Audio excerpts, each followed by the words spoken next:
Yeah. Boop booty boo doop.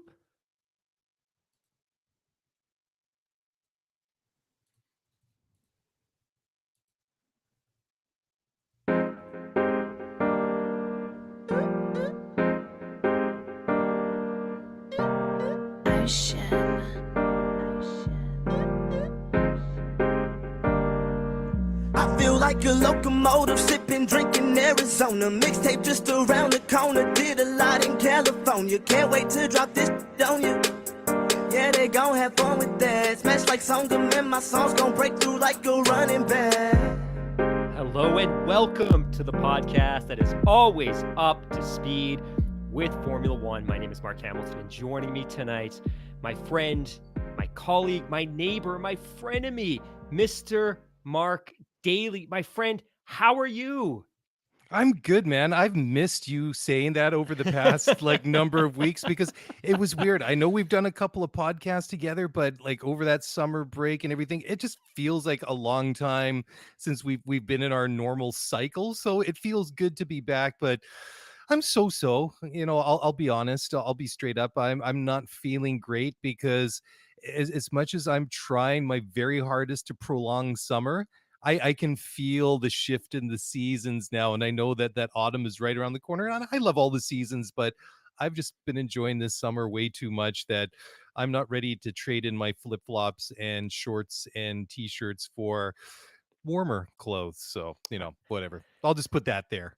Yeah, I feel you. I love the fall. The fall harkens back the NBA and the NFL, and it typically means we're in the stretch run with Formula One, and hopefully Yep. we're going to see some really great races. And then, of course, it leads into Halloween and Thanksgiving, and of course, the holiday season. So lots to look forward to. But tonight's show's a little bit different, and it's a little bit off our normal cadence. But Daly and I were talking a couple of days ago, and we came to this realization that we really haven't done a lot together recently, and while we've been pumping out content individually, a lot of it may not have been totally F1 centric. It was more kind of motorsports general. I'm still proud of doing it, and I'm going to keep doing that. But we had the idea that maybe we should do a little bit of a F1 centric catch up news show, kind of cover some of the Yep. stories of the Yep. day. But we've also been having this mailbag that has been bursting at the seams. And we're not going to get to all of it today. I apologize, but we do have a ton of really, really great stuff to get to. But before we get there,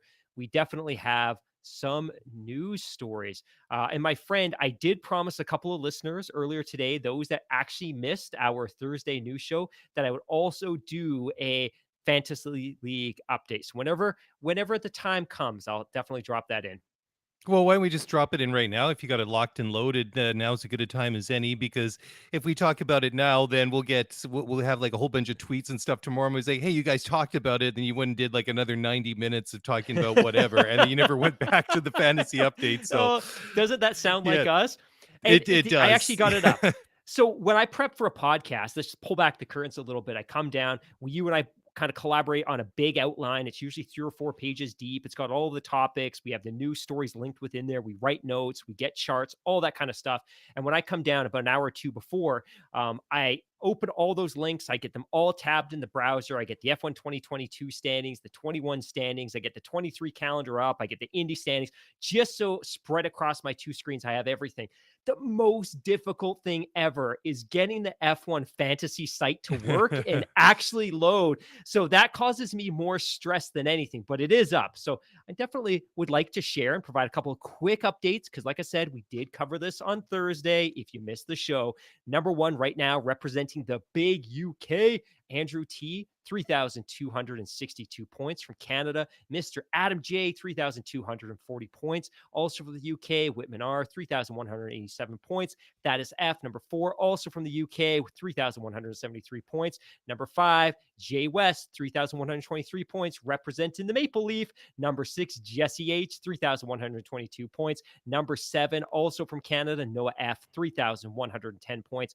Number eight, Ludwig Y from the UK, 3,107 points. Number nine, Marshall W from the UK, 3,095 points. And rounding out the top 10, Aaron K, newcomer, 3,092 points. So again, for Cool. everybody that's joined and has been competing this year, and there's 2,000 of you, thank you so much. And we're working, and feel like a bit of a broken record, but we'll formalize and officialize the prizes. But what I would say is that at the end of the season, if you do finish in a prize winning position, I ask that you reach out to us via Twitter just to make sure that you are actually a listener of this show before we package it up and send it your way.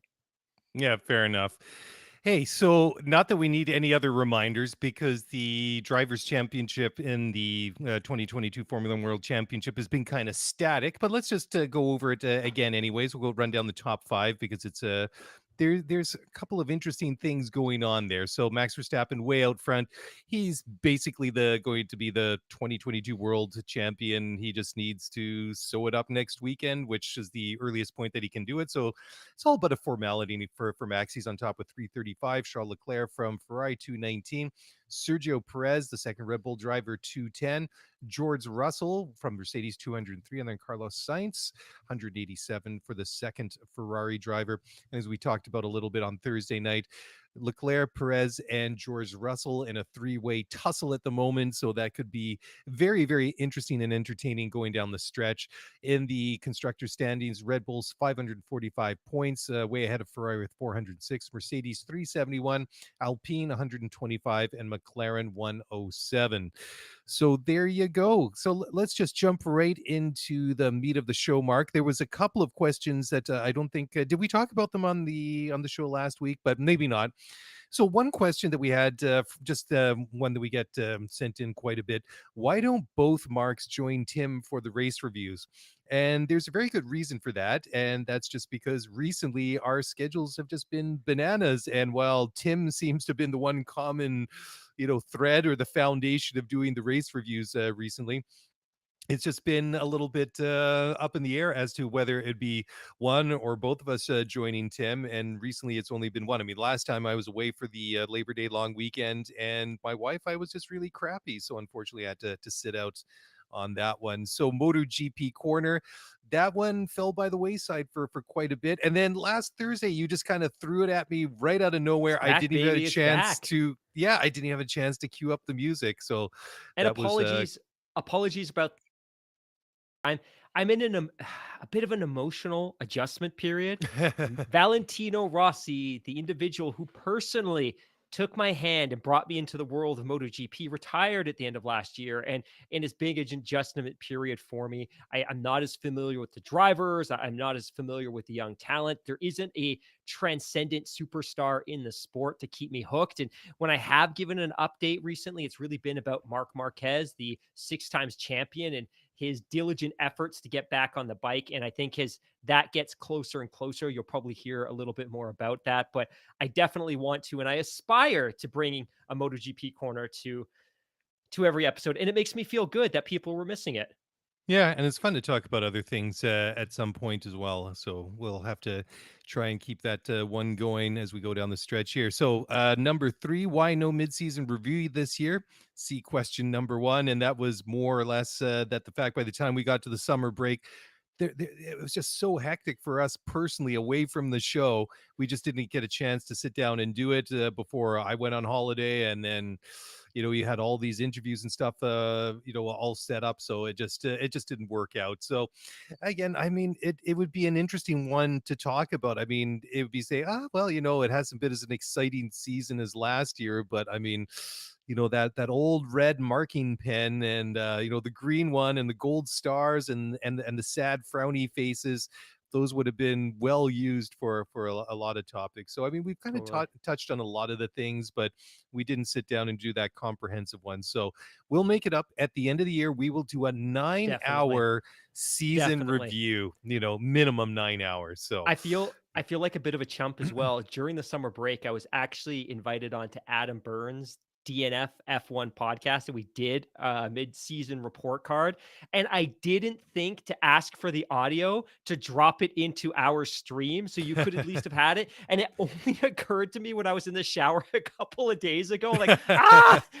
So I apologize, but yeah, we'll absolutely deliver a great postseason reports cards show. Yeah. Okay. So I mean, it's just been a very hectic time for us, basically. And then the last one, which is going to kind of, is going to be there's going to be a common theme here. Pardon me.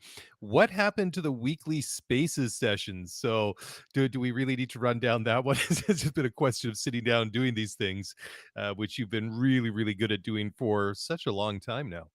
Yeah, I love the Spaces sessions, and we really kicked those off probably back in May, June, July of last year. And initially, I think there probably weren't a lot of people doing them. So it wouldn't be uncommon for us to throw up a Spaces chat and get 80, 90, 100, 120 people in there.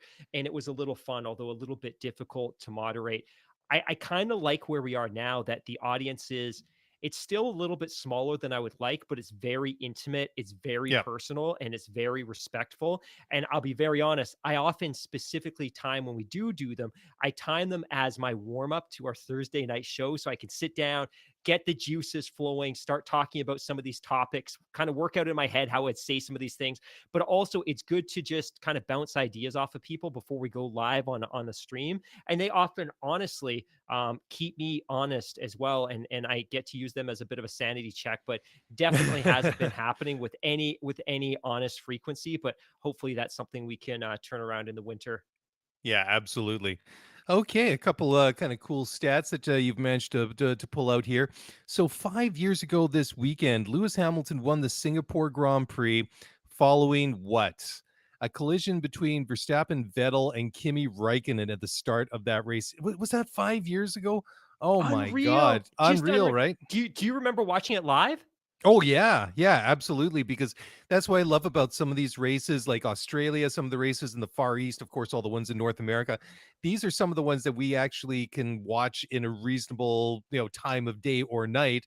So Singapore, it's a race I love in general. I remember just I watching agree. this I one, agree. and I was just like, kind of like, I couldn't believe what I saw. But when I saw that stat, when you threw into the show notes, I was just like, where has the last 5 years gone? Okay, two and a half were like thrown up or, eaten up by the pandemic, of course, but still 2017. Oh my God, man. Where did the time go? Just to give everybody a little bit of context. So in that moment, both Sebastian Vettel and Kimi Raikkonen DNF'd. So we talk a lot about the fact that Ferrari has kind of collapsed this year. They've completely collapsed and it's been strategy on the track, etc. But you and I sit here, we had these same conversations in 2017 and 2018. Here's the context going into Singapore. In the Constructors' Championship, Mercedes had 415 points. Ferrari was only 25 points behind them with 390 points. Ferrari goes into this race and they DNF both of their cars before the first corner. So obviously a lot of luck for Mercedes in that moment, but at the same time, just a totally unforced error. And in that moment, their constructors championship was over. Until 2022, Ferrari said, look back at that stat and said, 2017 Ferrari, hold my beer. Yeah, well, that was one of those memorable moments, for sure. Okay, another cool one here. So the most Q3 appearances. So this goes back to 2006, since the current qualifying format of Q1, Q2, and Q3 with the top 10 knockout was introduced. Lewis Hamilton, 281 Q3 appearances, followed by Seb Vettel with 225. Kimi Raikkonen, the Iceman, has 191. Tied currently with Fernando Alonso, Valtteri Bottas 156, Danny Ricciardo 146, and Max Verstappen 137. So they're all current or recently or soon to be retired Formula One drivers. That's a bit of a cool stat right there. Yeah, to contextualize that Lewis comment, I'm just looking this up right now. 304 career starts, 281 times. He's cracked Q3. That is the definition of consistent, especially when you consider that 2010, 2011, that 2012 McLaren. I mean, he won in Austin in 2012, but those weren't necessarily great cars, but absolutely the definition of consistency throughout his career. Yeah, absolutely. And another one from our friends at F1 underscore charts on social media, pole positions versus wins. So this is the triple headed monster, Red Bull v Ferrari v Mercedes. So if you look at the pole positions, Red Bull have four this year. Max has got three. Sergio has one. And then you have 8 for Ferrari, 7 for Charles, 1 for Sainz, and 1 for George Russell. Now, that's an interesting stat right there. Now we're going to compare that to the win side. So out of 4 pole positions, Red Bull have managed to convert that into Unreal. Unreal. nine race wins. 8 for Fantastic job. brilliant. Wow. That's just a mind blower. Mind you, Ferrari have scored a lot of own goals this year and have made the job a little Fair easier enough. quite a few times for Red Bull. Always Max, of course, with 8 victories this year, and Sergio with 1. Ferrari themselves have 4 wins, 3 for Charles and 1 for Carlos, and Mercedes completely shut out this year. You only have about half a dozen races to go before the end of the year. Will they break their duck before we get to Yas Marina in Abu Dhabi at the beginning of December? Hard to say, but Sorry, it break their duck? What does yeah, that mean? I Is don't that an know. expression? I think so. I was watching English soccer and I heard that not so long ago. So I Oh, think like break a unless I've goose egg? Break a I goose guess egg? so. I guess Okay. so. It just sort of Okay. stuck in my mind, and it just Learn kind of something every time with popped you, out there. David. Yeah, Learn yeah. something Well, every time. we're talking about an English guy driving a German car, so maybe it's maybe kind of applicable. But I was just Yeah. about to say, if we sit here in a couple of months at the beginning of December, reflect back on the fact that Mercedes did not score a single race victory in the year 2022, that will be absolutely flabbergasting. Like I'm Yeah. struggling to get my mind around it now. And after everything that we've seen, I mean, it's always been Ferrari, it's always been Red Bull this year. But that's quietly, I think, been one of those things. I mean, of course, the Lewis and George and Mercedes fans are very, acutely aware of this. But still, I mean, that will be mind blowing if that comes to pass. No race wins for the Silver Arrows in 2022 Yeah. at the end of the First year. time So since 2012. yeah, yeah. So of course we'll keep up and watch that over the year.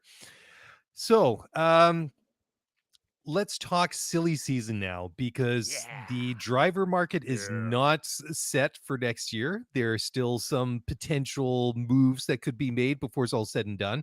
So a final agreement between Nick DeVries and AlphaTauri apparently is close, and this is all really sort of going to hinge on the move of Pierre Gasly to Alpine when that is confirmed, and then DeVries will be his successor at AlphaTauri.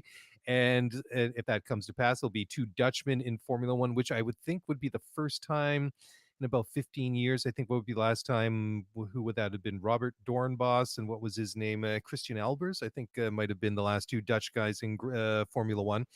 So been quite a while, but we've talked about it quite a bit. And regardless if Gasly goes to Alpine and you end up with 2 French drivers driving a French car with a French engine in the back to kind of have the all France team there, which would be kind of cool. I think the most important thing, at least for Pierre Gasly, is to finally shake off the shackles of the Red Bull system. I think that he needs that to really flourish in his career. I mean, he had his peak at Red Bull proper a couple of years ago and got booted back down to AlphaTauri or then Toro Rosso halfway through the season. And I don't think that door is going to open again anytime soon. I mean, they've decided to stick with Sergio Perez, and he's going to be their guy for, until he kind of goes off the boil. And he's done a very good job since, I'd say, the last third of last year, maybe last quarter of 2021. Been pretty good this year and has helped rack up all the points that are going to, probably and most likely, well, who am I kidding? Excuse me, going to power them to a championship in the constructors this year. But still, that means that Pierre is most likely going to move to Alpine, partner Esteban Ocon. But if you look at some of the other names that are linked to some of the other teams, so first of all, let's start with Alpine, because that is, I'd say, one of the most or more higher profile open seats. What with the surprise announcement of Fernando Alonso to jump ship and go over to Aston Martin for 2023 and take Sebastian Vettel's empty seat. You have, let's see, about half a dozen, 7 guys that are all apparently in the running to be Esteban Ocon's teammate next year. You got Pierre Gasly, you got Jack Doohan, you got Antonio Giovinazzi, Mick Schumacher, Nick DeVries, Danny Ricciardo, Yuki Tsunoda, and Colton Herta. Okay, that's a lot.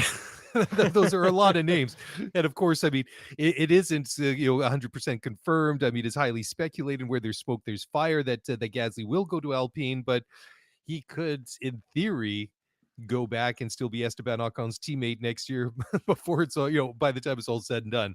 So your thoughts, Hammy? There's a lot going on here. Let's put it that There's way. so much going on. And when I teased last week that there's still a lot to talk about over the next few weeks and months, this is one of those things. And I have to think that if Nick DeVries goes to AlphaTauri, which seems incredibly likely, all of the momentum around Colton Herta has now collapsed. Red Bull had coordinated Colton to get a test with Alpine in the next few weeks for no other reason than they wanted to see him in an F1 car and be able to accumulate some of the data. That test has been canceled. Of course, he tested earlier this year in a McLaren at Portugal, but that was behind closed doors, and McLaren isn't about to share any of that data with Red Bull. So this kind of would have been their first peek at Colton in a Formula One car on a Formula One track. That's been abandoned, and it's because the FIA, Formula One, have effectively announced that they're not going to make any move to make an exception for a driver, which I agree with. But unfortunately, they're not also willing to use this as a reflection point or an inflection point and use this as an opportunity to right size the way that super license points are distributed amongst the various disciplines and championships. So that's unfortunate. It's terrible. Absolutely, it needs to be done. It won't happen now. What a shame. But it means Colton Herta is not coming to Formula One next year unless he wanted to race in the Asian Formula Regional Series. There was a very high likelihood that he could have won that championship, scored 18 points, but it's an awfully risky endeavor for Red Bull to temporarily pin him in a race seat, not knowing if he's actually going to be in there until weeks before the season began. So I kind of get where this is going. Pierre Gasly to Alpine to a French full-on works team. Wow, that is a marketing superstar. Like that would be a score. That would be a hat trick, as they say. I can't imagine a better pairing. Now, by all accounts, Esteban and Pierre have no relationship or have very little relationship. So the team is going to need to spend some time from Laurent Rossi to Otmar down, working with these two drivers and making sure that they can create a tenable relationship. But what a great situation that you have an all French, even though they're based out of Enstone in the UK, that you have a French works team in Formula One, and you're going to be able to have two French drivers racing for them who have both in recent years won Grand Prix. It's a marketing machine and it sells itself. So very cool. So I think that's going to happen. I think the loser in this situation, once again, is Williams. Williams was in a position where they thought they were getting Piastri. Piastri and his manager Mark Webber wanted nothing to do with Williams, and I get it. Like, what has that team done to endear itself to talented young Formula One drivers? He goes to McLaren, and I think the next thing on their list was like, hey, where else are we going to go? And DeVries was seemingly there this whole time because Nick DeVries is linked to Mercedes. He's a part of their academy. They've been pumping money into his development. He raced for them in Formula E. He's a test driver for them this year. It just seems so obvious. But when the Piastri thing fell apart, I don't think they had their ducks in a row to slide him into that seat. And for whatever reason, they've been dragging Nicholas Latifi along this entire time when probably should have made a hard decision about that driver earlier in the season. But it looks like, once again, Williams is going to lose out on another top tier, talented young Formula 2 driver. And it looks like it's going to be at the gain of Red Bull. And it looks like Red Bull is going to be able to slot him into one of those AlphaTauri seats next to Yuki. And for Mercedes, and I know Toto has said he's done everything he can to get him a seat, but there's only so much he can do.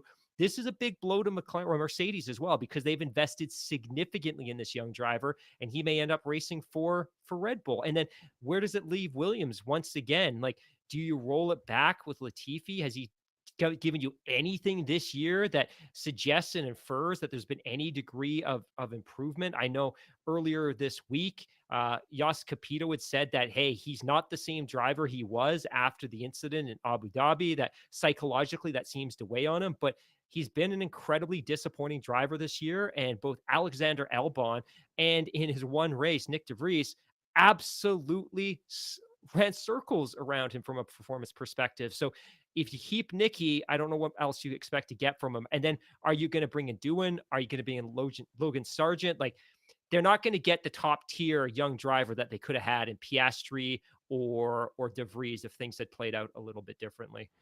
Yeah, it's interesting too, because if you look at the excuse me, the names that are potentially linked with Williams, you have Mick Schumacher, Nick DeVries, Nick Latifi and Logan Sargent, a couple of these names you've already mentioned, of course.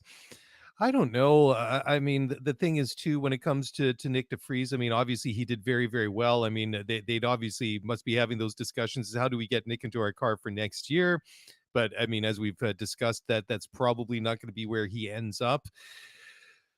But yeah, I don't know. The one thing is too. I mean, I wouldn't necessarily say, okay, one of the reasons that they would put him into that car is because he's got the Mercedes ties. I think that they're going to put the guy into the car that I think they think will do the best job for them. Because I mean, look what they did last year. They went completely off script and signed Alex Albon, who was obviously not a Mercedes driver. He still had links with the Red Bull, and Great kind of point. like Great really point. surprised everyone that they were all really expecting to parachute Nick De Vries into the car or that Williams car about a year ago. So they've kind of underline their independence. So I think what they will do, they will get they will make the decision for the driver that they want. But I think you've really nailed it, Mark. That they might not get the top tier young driver that they might have had their eyes on. Okay, the next one. So we've talked about Alpine. We've talked about AlphaTauri more or less. We talked about Williams. Okay, this should be a fairly easy one. Alfa Romeo, Valtteri Bottas, veteran Formula One driver. I think he's the guy that you need as your number one with that team. There's a lot of speculation what's going to happen with that team in the future, as we know that Audi's going to be involved. This is going to be a works team. I mean, Alfa Romeo has announced that they're going to be dropping their title sponsorship of this team after 2023.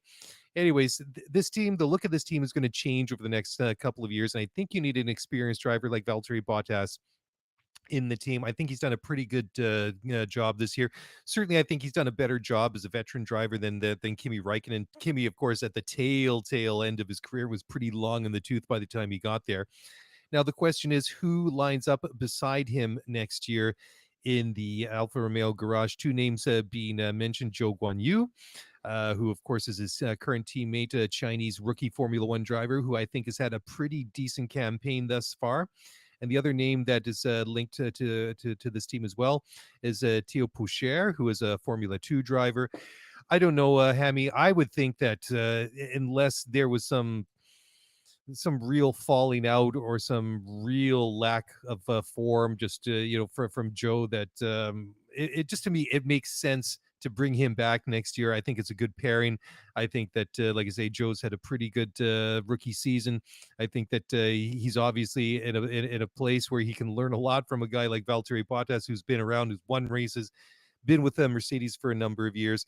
So obviously that's a pretty good place for a young driver to be. I don't really know a lot about Theo Poucher, so not really too sure what to say. If I was Eric Vasseur, I wouldn't mess with the partnership I have now. Your thoughts? Yeah, totally agree. Totally agree. Tim and I were talking about this a couple of weeks ago.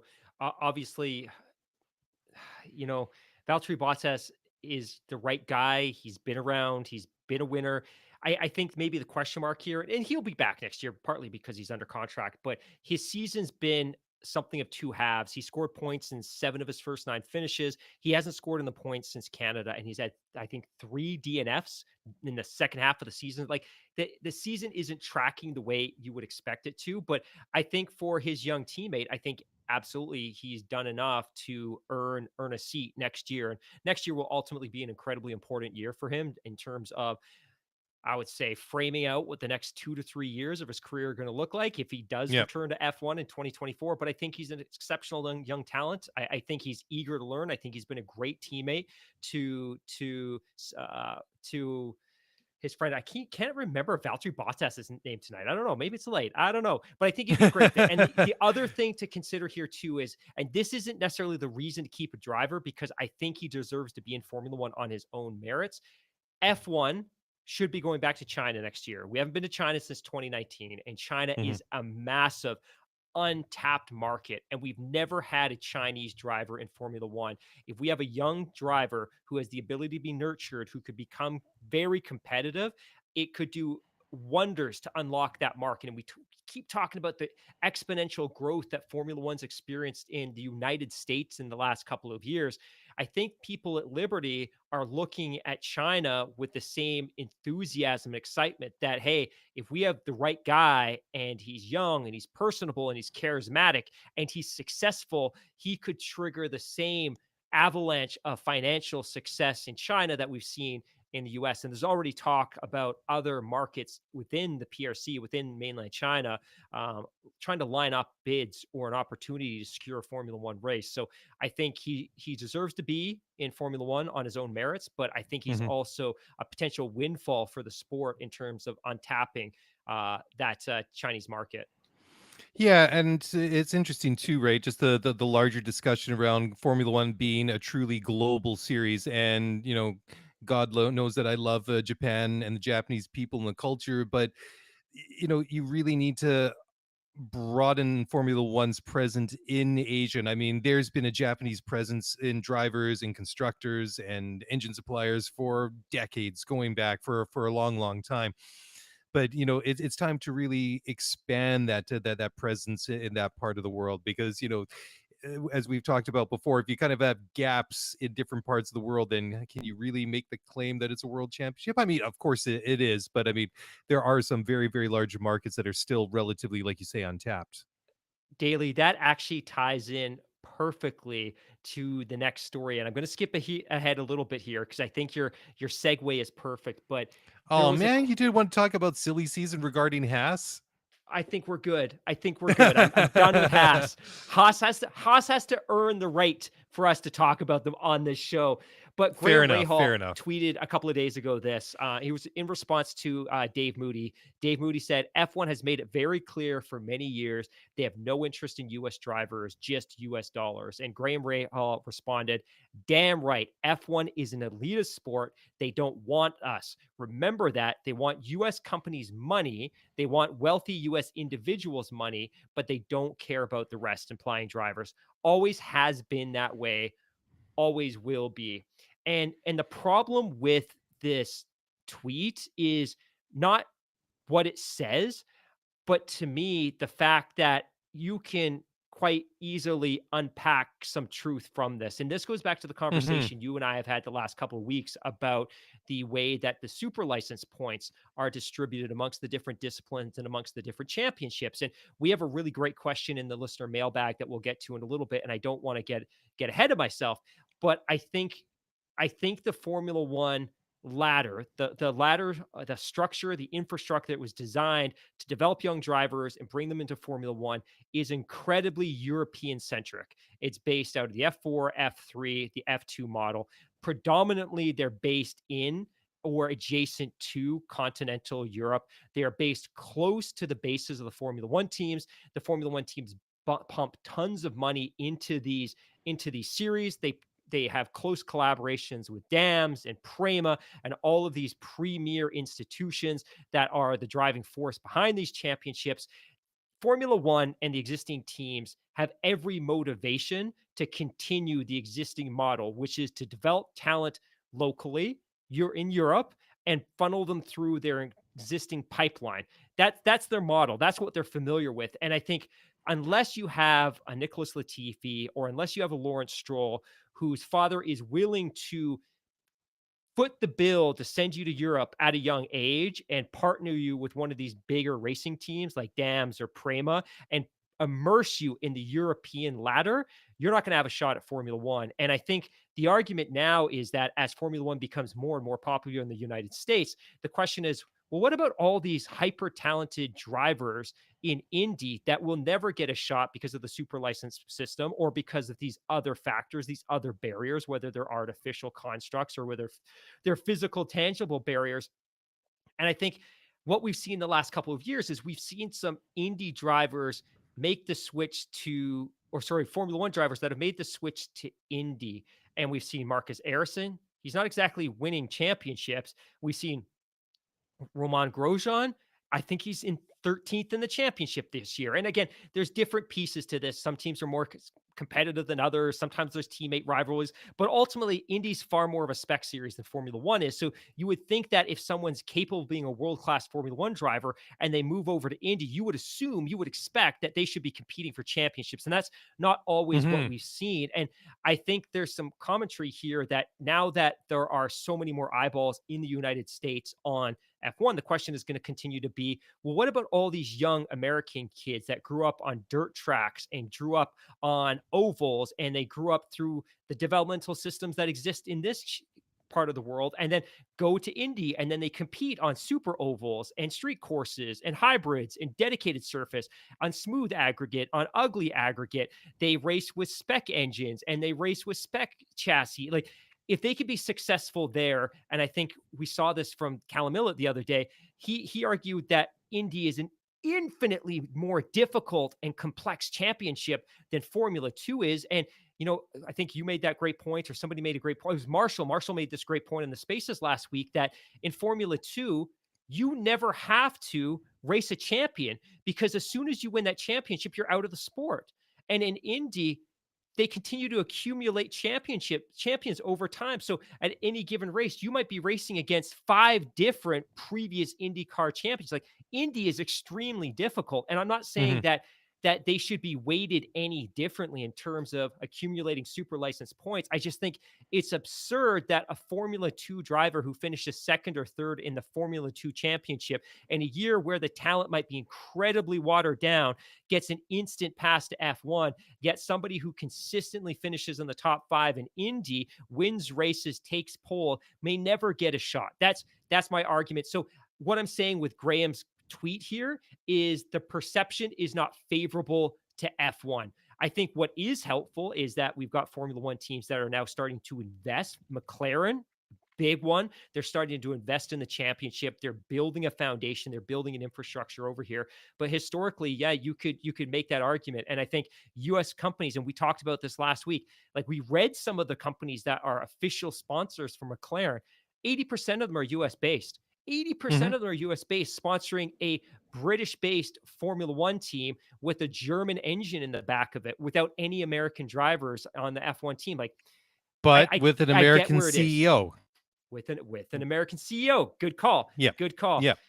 So yeah, that's my rant. That's my rant, my friend. I think I'm done with my rant. I'm sorry. Well, no, I think those are all valid points, but we can also tie it back to what we were just talking about a couple of minutes ago about Asia and China and opening up that market. If they want to have like a global reach, you have to open up like these Asian markets and have Asian races and drivers, and you can't just say be limited to Japan because Asia geographically is a very big part of the world. So I mean, if we're going to get on to expound that and kind of evangelize that to be a truly global series, then we have to bring that argument forward and tie it into the Great comments from call. Graham Rahal, right? So I Great mean, call. if you have this very narrow development funnel that like you say, I mean, the opportunities to go through there very, very limited, then you're automatically excluding this huge pool of talents that that come from all these different racing backgrounds. So this ties back again into the conversation that we had on Thursday, that it's time for them to reevaluate the way that they weight these different series, and to the way the drivers can accumulate super license points, right? Or else you're going to have a lot more Colton Hertas in the future. I mean, you had that great stat of all these different guys that have had enough points to qualify for super license in the last, what was it, decade or something. There was what, seven, Yeah. eight drivers, including like Helio Castroneves, Juan Pablo Montoya, Alex Palau, and I can't remember them all off the top of my head. But the thing is, they're all basically, I mean, if you know Indy at all, they were all basically household names. It's just like they would be names you would automatically rattle off probably right away, right?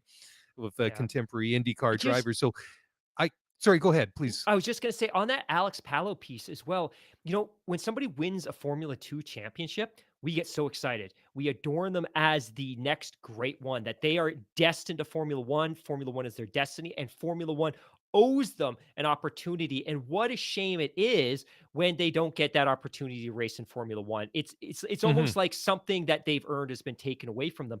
But we don't have the same conversation about some of these young drivers in Indy. When Alex Palou won the IndyCar championship with Chip Ganassi in 2021, who was standing up talking about his well, it's happening now. Admittedly, it's happening now. But why don't we talk about Indy championships in the same way that we do Formula 2 champions? Like, I would Well, argue that Alex Palou is a better driver than most F2 champions have been. I think that just because we're having this conversation right now, and guys like Graham Rahal are making these comments in social media, I think underlines the fact that Indy has come a long ways to where they were. I mean, Right. have me go back to when we were kids. Think of all the big name drivers that were in IndyCar. You had Emerson Fittipaldi, you had Mario Andretti, you had Danny Sullivan, you had Michael Andretti, you had Eddie Cheever, all these guys that were really, really, really good drivers. And I mean, IndyCar was big in the 80s and 90s. You get to the late Massive. 90s, you have the split, right? You have like then Champ Car and IRL. I mean, you had like the basically one were racing on the ovals, and then the other series was racing everywhere else that they could basically, and it hurts. It really hurt open wheel racing in North America.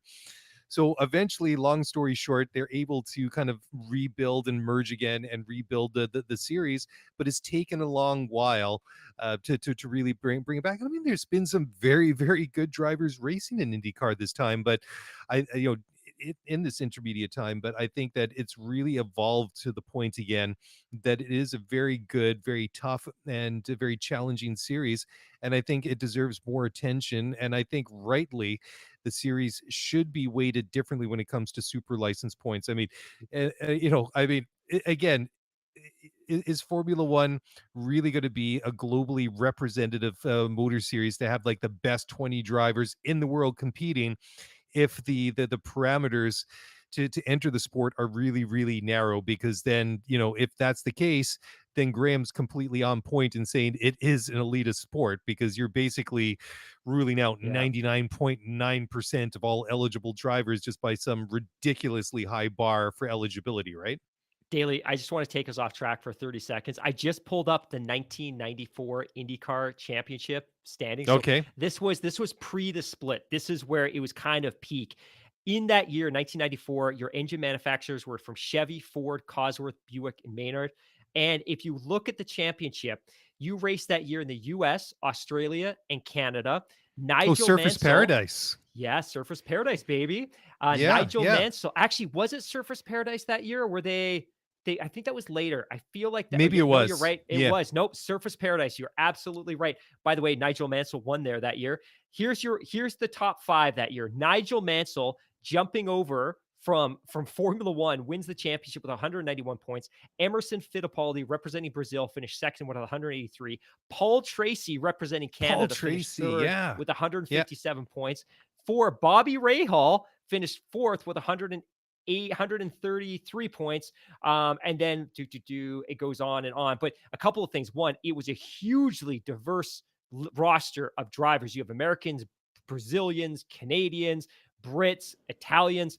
But IndyCar was something very, very different there. And the split caused 2 decades of harm. And I feel like only now is it really, really recovering. And of course, the two sides, I shouldn't say they came together. Indy basically bought out the the smoldering remnants of Champ Car in 2007, 2008. But I feel like they're in a really good place. But my fear when I look at some of these numbers, man, is there are probably some drivers in Formula One today who could be outperformed by existing IndyCar drivers. And we need to right size that. Like you and I definitively need to know that the drivers in Formula One are the best drivers in the world. We can't go in knowing that this driver and this driver and this driver are worse than these five drivers in Indy. And if those drivers in Indy enjoy it and they want to be there, sure.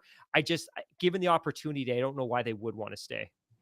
Yeah. So, well, that great point. But I mean, let's look at things in a slightly different lens now.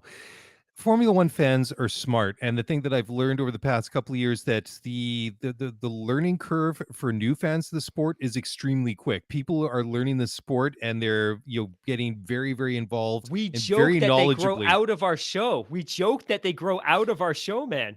They do, and they've earned it because we set the bar kind of low. But having said that, the thing is that at some point they're going to realize that it's going to become a credibility problem for Formula One, because you're going to have like this very very big pool of very smart fans realizing that, okay, guys, well, that's great that you've got 20 drivers in there, but what about all these other good drivers that aren't getting a look in because the way that your rules are set up for eligibility for Right. super license Totally. points? Totally. So at some point it's going to be a credibility and an image problem for them. And I just wonder, my big question is, are they going to have enough foresight to deal with this now or some point in the future before it becomes a bit of, like an image or a credibility problem? And, potentially, people start walking away. I don't know if people would, but I mean, it could be a bit of a, a bit of a, like I say, a bit of an image thing for them. Okay, let's move on to the next one. Okay, so you want to talk about Helmut Marko and the deal for Colton Herta didn't go through. Anyways, Marko had to say, quote, "It's a shame that people don't realize what a value an American driver, especially like Colton Herta, would have for the booming American market, especially with 3 F1 races." Yeah, okay, but again, that kind of ties in a little bit from into Graham's point of view, because don't you get the vibe from Helmet that he's kind of looking at Colton as a bit of a commodity, like a bit of a marketing tool there? I mean, Colton's obviously a very Yeah. good driver, but I kind of the vibe that I got is this is our poster boy for Vegas, Coda, and Miami, right? So Yeah. anyhow, yeah, I hear yeah. you. I hear you. Okay, so the next one, this kind of ties in as well. It was some tweet spot from Will Buxton, F1 journalist, and Will's all over the place. I always, whenever I read stuff from Will, like I kind of always hear it in my head, like the way that, because he's The got like a drive very to unique survive way. effect. You see Yeah, that yeah, the talking head exactly. with the black background. Yep. Exactly. Anyways, why don't you take this one away, Hammy? Yeah, a couple of quotes from Will, and Will has been heavily criticized by some corners of F1 Twitter over the last few years because he hasn't been front and center when it came to criticizing Formula One and the FIA for the way that things played out in Abu Dhabi. And at the same time, I kind of have to respect his position that he's, for all intents and purposes, a Formula One employee given his role at Sky Sports. But I liked how candid these quotes are, and the quotes are, and I quote here, I've argued from the point of its inception that the super license point system was reactionary, unnecessary, and potentially damaging to F1's desire to field the very best drivers in the world. I pray this entire Herta mess results in its rethinking and long overdue overhaul. And then he goes on to say, fascinating, isn't it, that the super license point system was brought in as a knee jerk reaction to the rapid ascent to Formula One of a driver who has since amassed 17 poles, 21 fastest laps, 30 victories, 72 podiums, and a world championship, plus is on his way to a second world championship. That driver, of course, being young Max Verstappen. And of course, if the super license points were in effect when he entered the sport, he would not have been able to join Formula One. And if you want to go back a little farther, uh, why can't I remember his name right now? I don't know. Oh It's my it's god, it, it's just one of it's those nights, my it's friends. one of those nights, and this is where we would go and we would slice and dice. But our commitment to the listeners is 100% that we record live to tape. Kimi Räikkönen was the exact same thing. If the current super license structure was in place back in the early 2000s when he joined the sport, he himself wouldn't have qualified for a super license. So to me, my perspective has always been this, and I talked about this with my buddy Randy. These Formula One teams are multi-billion dollar organizations who sink hundreds of millions of dollars investing and developing their cars. If they believe that somebody that they have in front of them is capable of driving that car and they pass some basic criteria, they have a street license, they've competed in some competitive series, if they feel confident, let them in the seat, because if they're not successful, that's on them. They are going to pay the financial price for having made that mistake. Don't let this artificial, unnecessary react. I like it. Will Buxton's comment, reactionary artificial construct prevent Hmm. really great talent from reaching Formula One, because it goes back to what Graham said. It feels like it's designed in its outline, in concept, to prevent young talented American drivers in Indy from getting to F1, because it penalizes you for racing in Indy and it rewards you for racing in the European ladder F2 and F3. 100%, but not even racing in Formula 2 or F3 is a guarantee to get into Formula 1. We've talked about this, just even a couple of minutes ago, but Formula 2 is just recently this week stood by this rule of not allowing champions to return. And this is based on recent comments made by Felipe Drugovich, who's a 22-year-old driver from Brazil. He has won the series, and that means at the end of the year, he is out. He has landed a spot on Aston Martin's new junior driver program, but it's unlikely that he's going to find a race seat for next year. Felipe had to say, quote, "In my opinion, either you're a champion and cannot stay anymore and you have to be promoted to F1, or you can stay." It's kind of how it works in Moto 2 and Moto 3. I think, first of all, what needs to change is whoever wins the championship needs to go into F1, end quote. So, F2 CEO Bruno Michel said, quote, "I disagree with it. I think it's a pyramid and you have to have a system where at some point it has to be up or out. I wouldn't like F2 or F3 to become professional championships, because if you do that, that's exactly what's going to be the issue. You have guys staying forever in the same championship, having big advantage because they have a massive experience over the young drivers who are coming.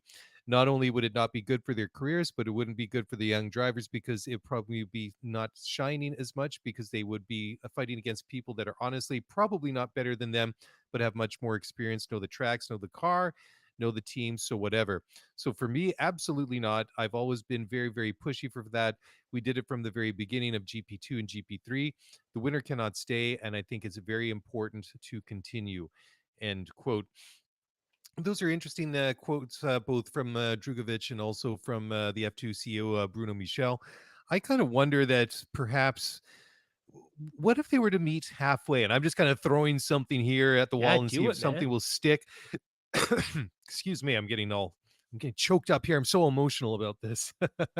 Anyways, but I understand Michel's comments that you don't want it turning into professional series. It is a development series after all. But what about if they gave the returning champion one more year to come back and defend their title? I mean, some guys might want to move on. They might have a seat in Formula One, but why not at least give them that option? One more year to defend your championship. I don't know. Anything Yeah, to it?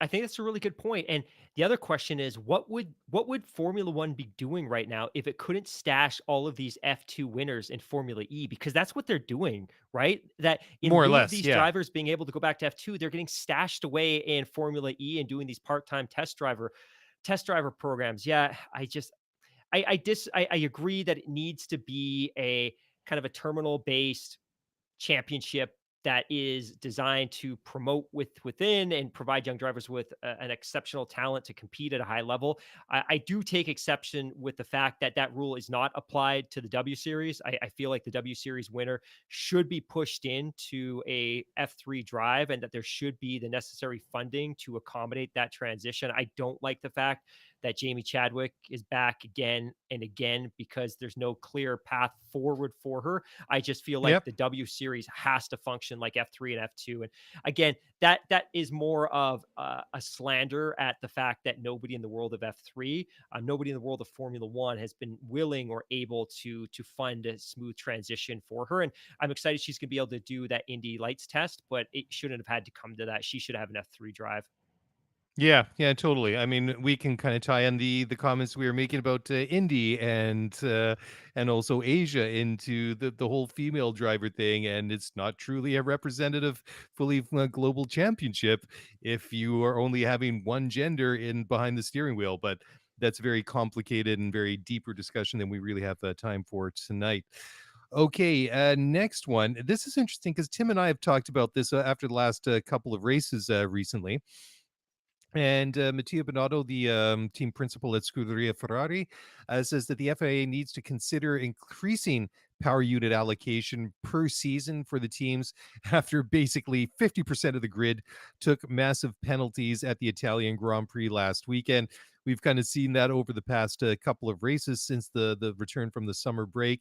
And I think Tim's really come up with a good idea that instead of having grid penalties, why not dock the teams points in the constructors? That I think seems to be a bit of a logical, or at least somewhere where there's a discussion to be had, because I understand the reason for power unit allocations and gearboxes. It's all to do with cost, right? I mean, all these components and engines and everything in Formula One are horrendously expensive, right from a power unit down to the smallest widget. So you want to keep that in check. But it's getting a little bit ridiculous because there is going to be wear and tear over the course of a season, which is set to get bigger and bigger in the years ahead, and potentially could go up to 25 or 26 races per year if they ever get to the bar that they really want to get to.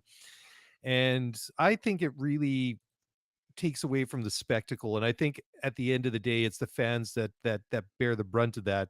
I mean, in some cases, it'll make it kind of exciting. But if the championship was really, really close, would you really want to see Max at the back of the grid, or Lewis at the back of the grid, or Charles at the back of the grid, and just take it away and making his rival's job less difficult on that day?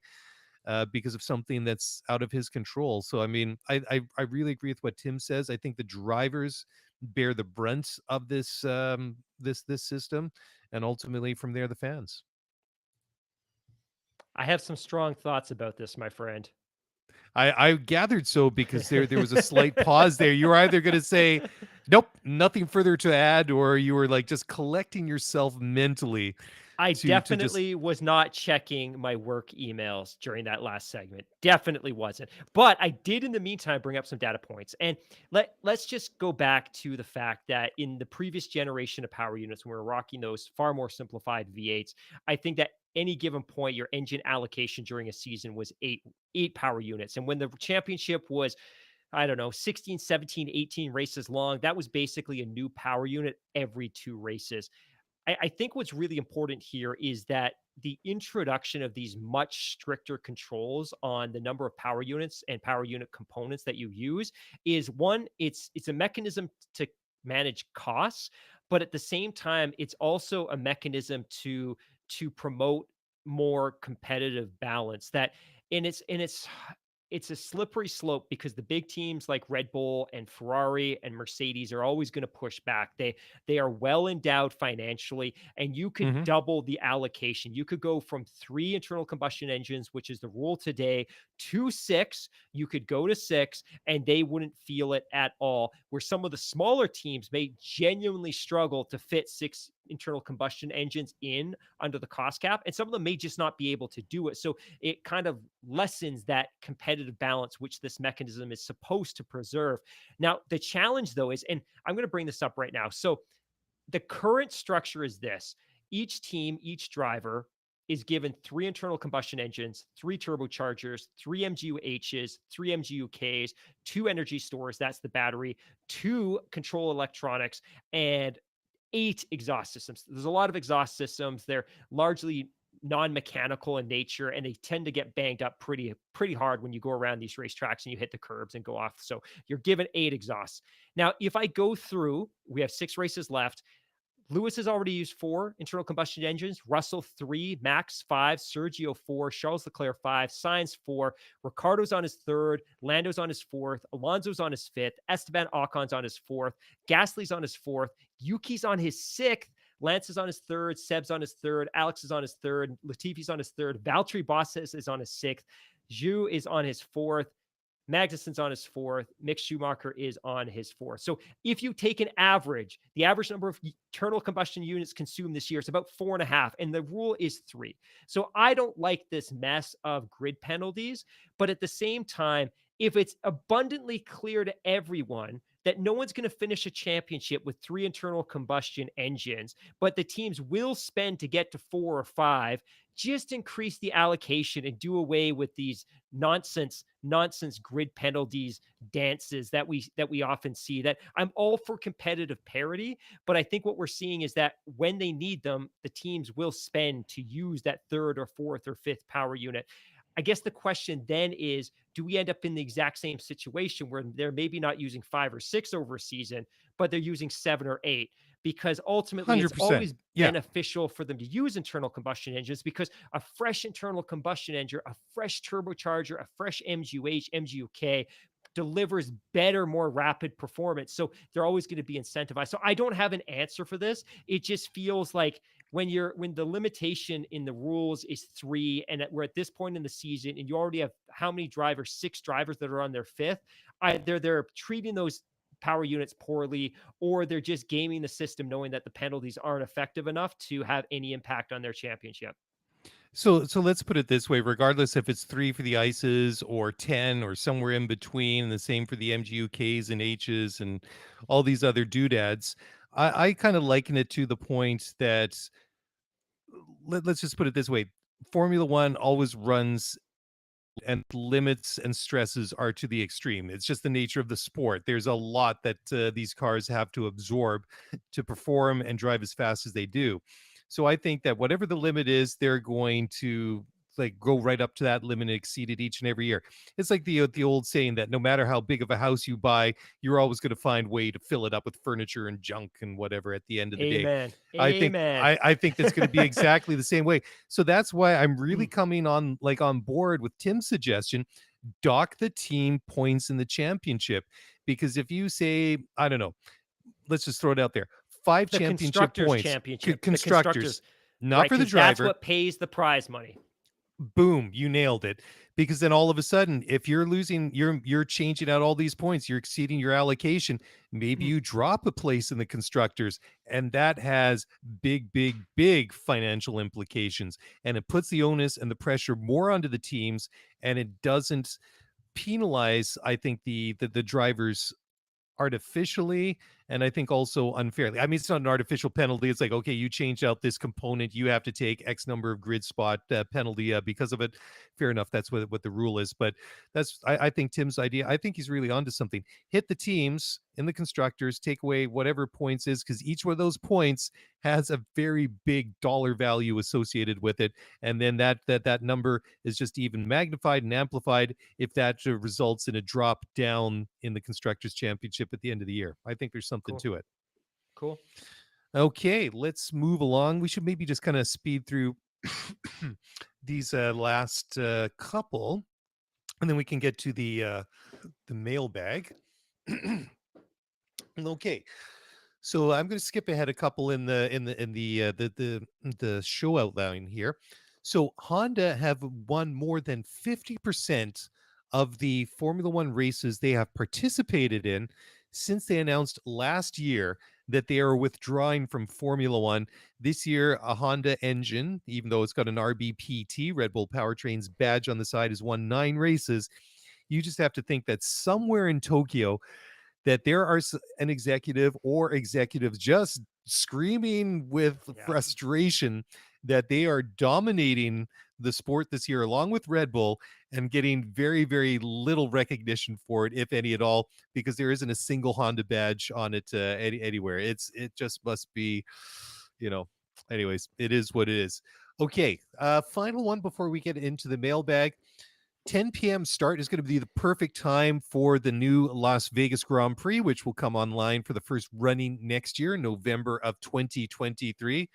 And all I have to say to that is hell yes. I can't wait. 10 That's going to be a great Pacific Standard Time for us, baby. Love it. 1 a.m. Love it. Eastern. I am all for that. I've never said this before, and this is going to be a hot take.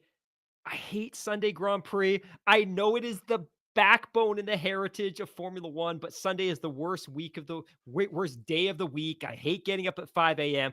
For me, having a Grand Prix on Saturday night and being Oh, I able to love it. sleep in on Sunday. Oh man, I'm all for. I'll never Yeah. be able to afford to go to this race. I'm not even going to pretend, but I will love watching it on TV in 4K. It's going to look Oh spectacular. I yeah. cannot wait. Yeah. It's going to be something else, and I'm all for this. I think the 10 p.m. time slot for the Las Vegas Grand Prix is absolutely ideal. Okay, let's do this mailbag thing, my friend. We haven't done this in a while, and that's Yeah. completely on us because you all send us messages and tweets all the time, and we don't always get around to them. So that's our bad. So let's start with the first one. Anthony Cullen at Driver Market F1. Question: I just saw the article you shared that Yoss thinks that the events of last year are impacting Latifi. Curious to hear your thoughts on if those events are also impacting Lewis.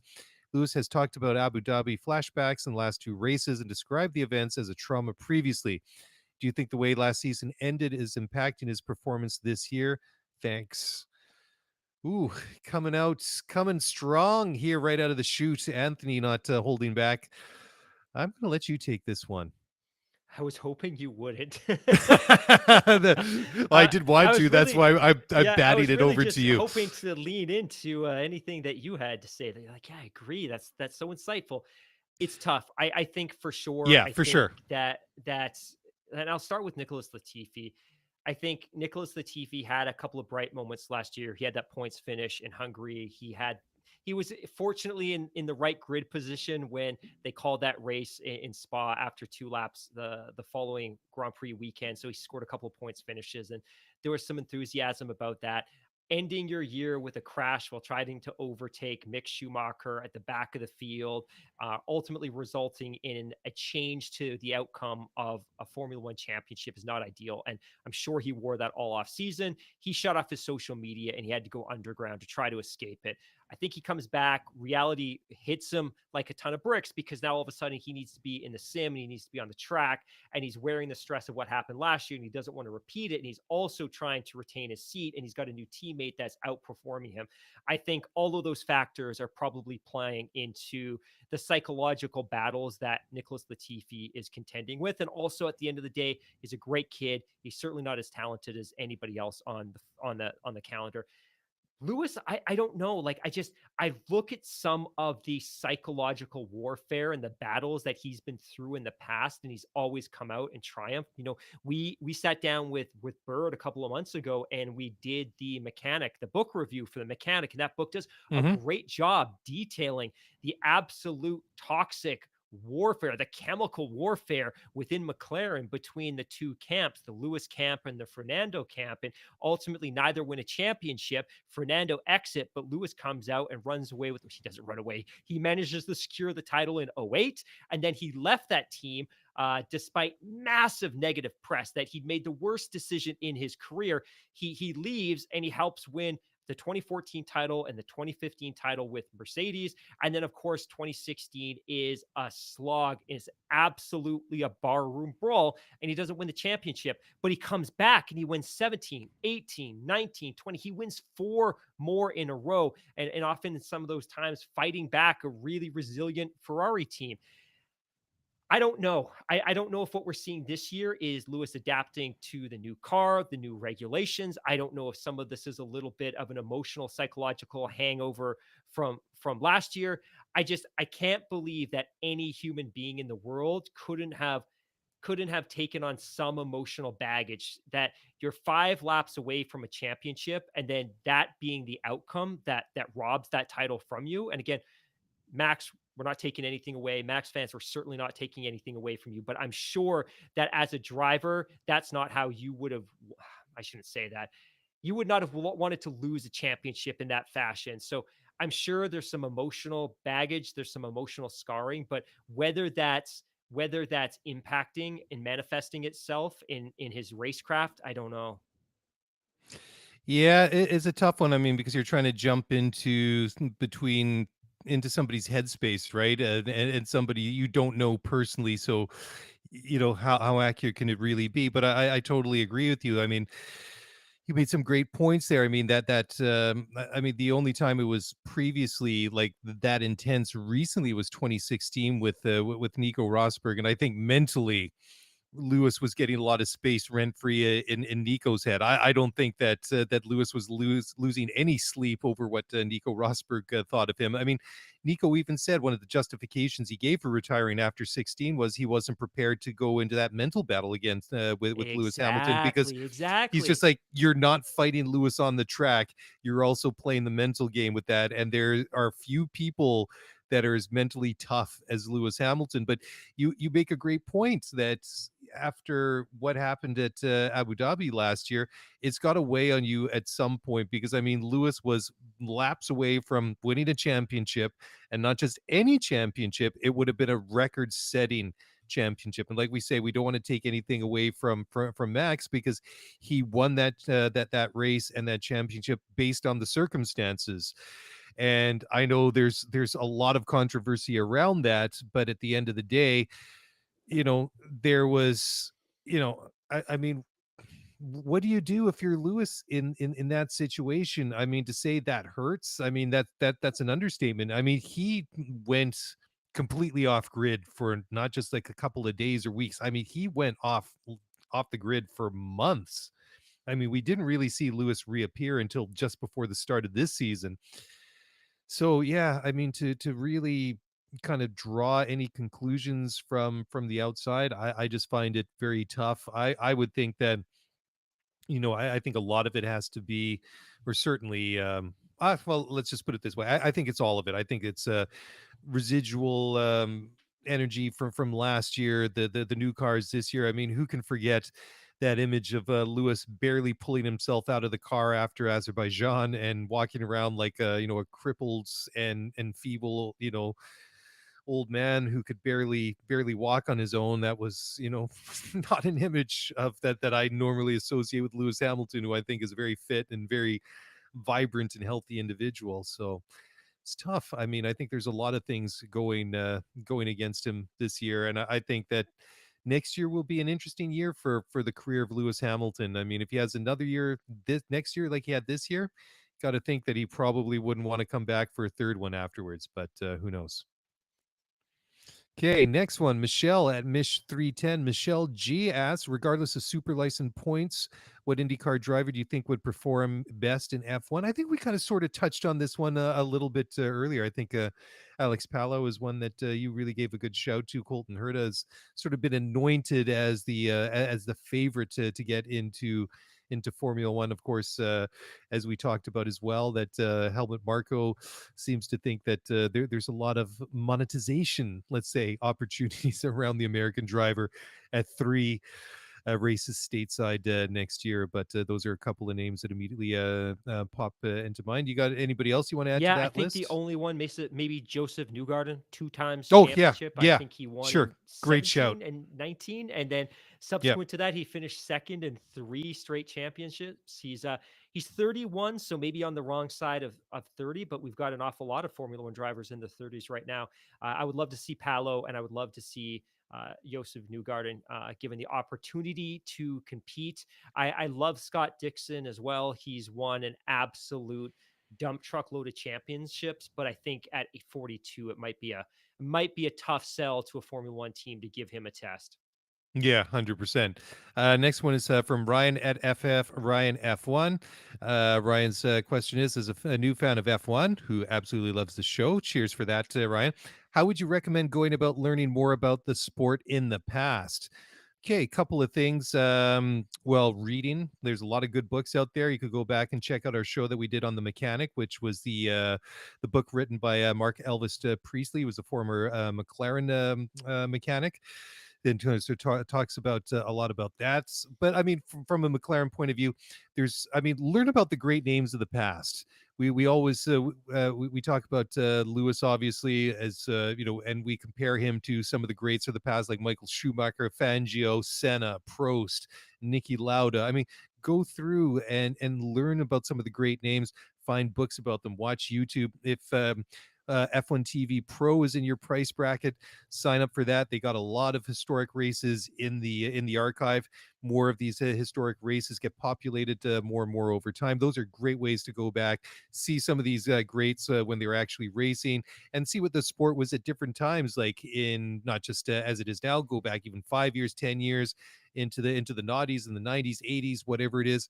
Some great stuff to catch online. What other suggestions do you have, Hammy? I think you nailed a couple of really good ones. One, the F1 TV Pro app is a no-brainer in terms of the value it delivers, and I would recommend, hey, get the app in the off season.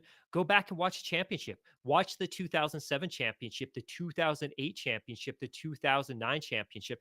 They are absolute gold and they're fascinating, and it helps to give you insight into a different era of Formula One, both in terms of the drivers, the racecraft, the machinery, but also the politics around the series and the around the sport. And you could also do other things that, if you don't want to sit through an entire championship, go and watch the final race from Brazil in 2008, or go and watch Yes. the US Yep. Grand Prix from 2005. Like, there's an awful lot you can learn by watching some of these races. And then ultimately as well, reading books.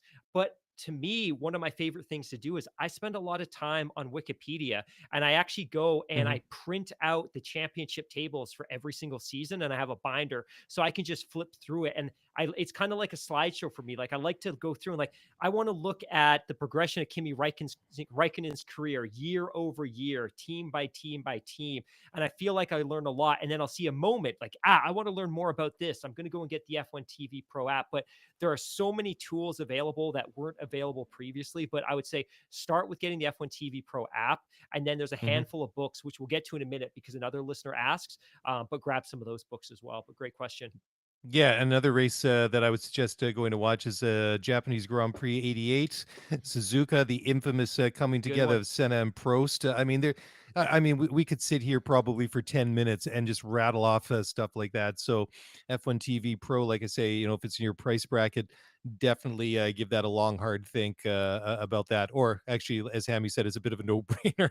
Okay, next one is from JJ in H Town. Hey, Mark, saw that you're looking for JJ. questions for the show, and I'm curious. What is the career path to making it onto an F1 pit crew? Are these guys recruited? What makes someone qualified to be a mechanic in F1? So, you can go back and check out the book club episode that we did with Bird. I know we didn't talk about it in detail, but if you actually read Elvis's book, Mark Elvis Priestley, that is, if you read Elvis's book, The Mechanic, in the beginning of it, before he talks about his whole time at McLaren, how he made it there, he talks about where he started from, how he got interested in F1, and how he got into motorsport, and kind of how he went from there. Because I'm not really sure how it is in this day and age, but certainly Elvis lays out what it was like in previous times, and basically he just kind of worked his way up through his ranks, or through the ranks, working at different junior formulas and things like that, and basically submitted a job application and kind of started off at the bottom of the ladder at McLaren, and then was on the, what was it, the spare car, and then on the test team, and when they used to have test teams and things like that. But that would be one of my shouts, would check out the mechanic.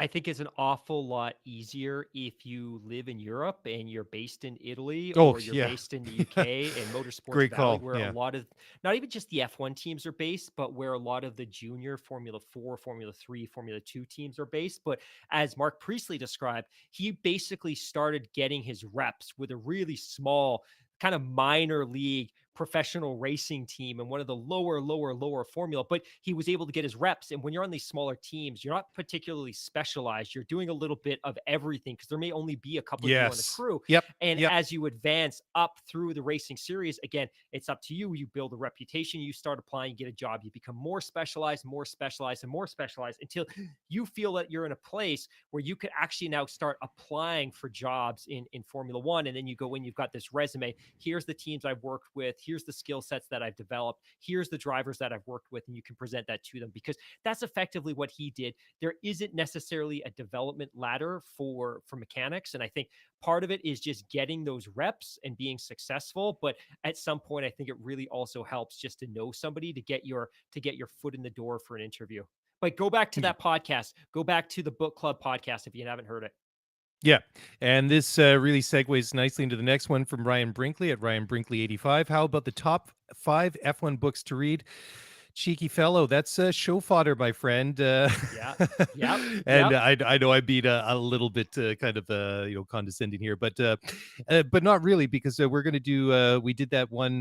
We've mentioned The Mechanic by Elvis here a couple of times the past few minutes.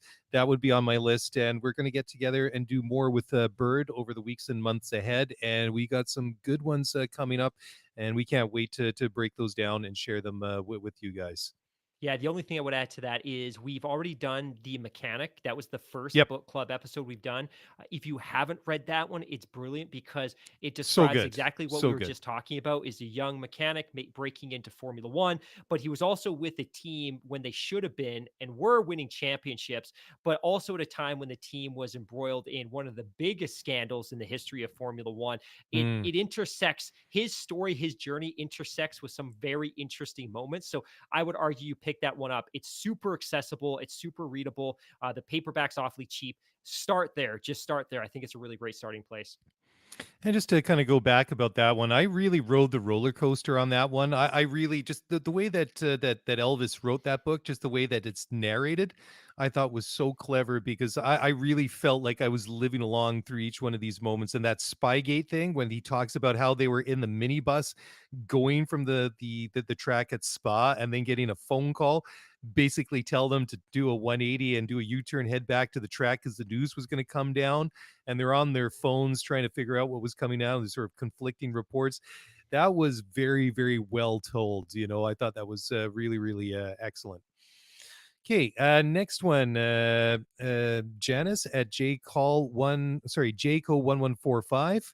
Last year, Mark H shared some of his struggle with mental health. Do you feel comfortable sharing an update? Hammy, I'll throw that over to you. Do you feel comfortable Yeah, sharing? yeah. Yeah. I feel that we've built a really close and tight knit community here, and I know we look at the numbers and it's thousands and thousands of people, but to me it feels like we're talking to the same 40 or 50 people every single work, and to me that instills confidence because I like the community, and I think we done a really good job of attracting like-minded people, but and I don't try to talk about this too much, but obviously I have been struggling with a very specific type of mental health for a very long time. And maybe the best way to describe it is that there's a portion of my brain that manages logic and reason that doesn't function correctly, and it can ultimately cause major issues with anxiety, and if unchecked can lead to depression and things like that. And the way that the body tries to react to this high level of anxiety is by forcing you to perform um, I'll be honest, compulsions. And if you perform the compulsion, your brain will tell you, even though you know it's the stupidest thing in the world, your brain will tell you, like, hey, the anxiety will go away if you do this compulsion. The reality is, it might for a second, but it usually makes things much worse, even if it helps for a second. So it's this constant battle of fighting this the brain telling you to do these things to calm down the anxiety. And I've been on the same medication for a while now, and I don't know that it necessarily helps. It certainly hurts to come off it, but I don't think it necessarily helps. But recently, I found a clinic in the BC Lower Mainland where we live that specializes specifically in the type of issue that I have, and they do two different treatments: CBT and exposure response therapy.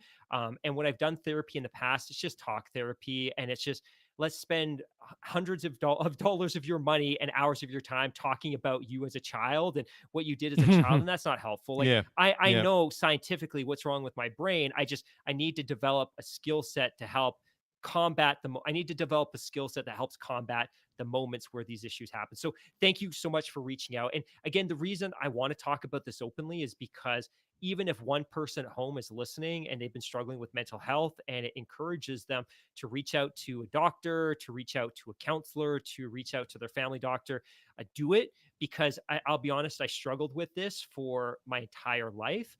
And it's really only been since 2017 that I've been having meaningful conversations with my doctor. And I've not Mhm. been good in terms of follow up and medication as I should have been. But I've discovered that there's a whole world of other people that are also struggling with this, but that there are countless different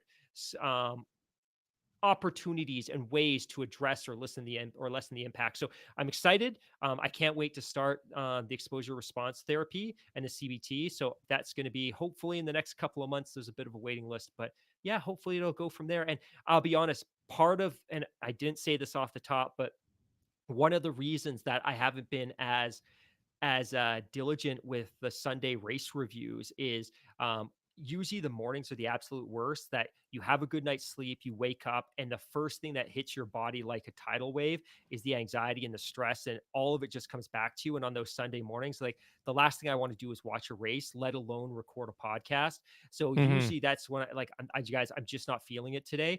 But that's usually the worst thing I can do, because the best thing I can do is fight through that, get out there, do the thing. And then when I do it, even if it's only for a little while, I feel like $1,000,000. So I have to keep Yep. pushing, pushing through. So yeah, that I probably long rambly response, but thank you so much No, for it's good. listening, It's everyone. good. It's important to talk about because number one, I'm glad to hear that you're doing better. But that's something that I've had some issues with as well. Like I've struggled with with anxiety, which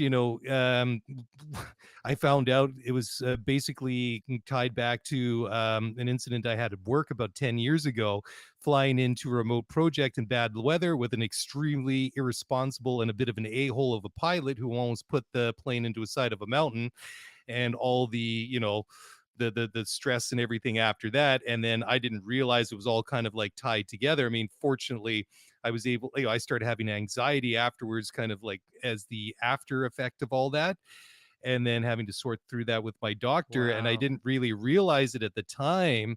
And then it was like this one incident that kind of like really kind of like perpetuated and kind of deteriorated over time. So Right. I've dealt with Right. anxiety, and it's very, it's unpleasant, but I know where it can kind of go, because it sort of start getting borderline depression, and that's a nasty, Absolutely. nasty place. But now it's kind of progressed to the point that I'm just a very uncomfortable flyer. So I guess you know that's maybe a bit of a positive. So just makes it a little bit awkward sometimes planning for vacation. But I hear you. anyways, yeah, yeah. Next one from William Louis, 2 words: merch update. So Hammy, this is your one. Yeah, great. So, a bit of an update. If you don't know, Mr. Daily has bought us a domain. We are going pro. So, www.scuderiaf1pod.com is ours. So, we're super excited about having a dedicated webpage. Helps with the professionalism. And if we ever want to try our hand at getting credentialed again in the future, it certainly helps to not have to use a Gmail email account. So, we're excited about that. But in doing so, I'll be very honest with everyone at home, we don't have the original vector assets for our branding. We discovered this, one, when we started doing the web, and two, when we started preparing the merch.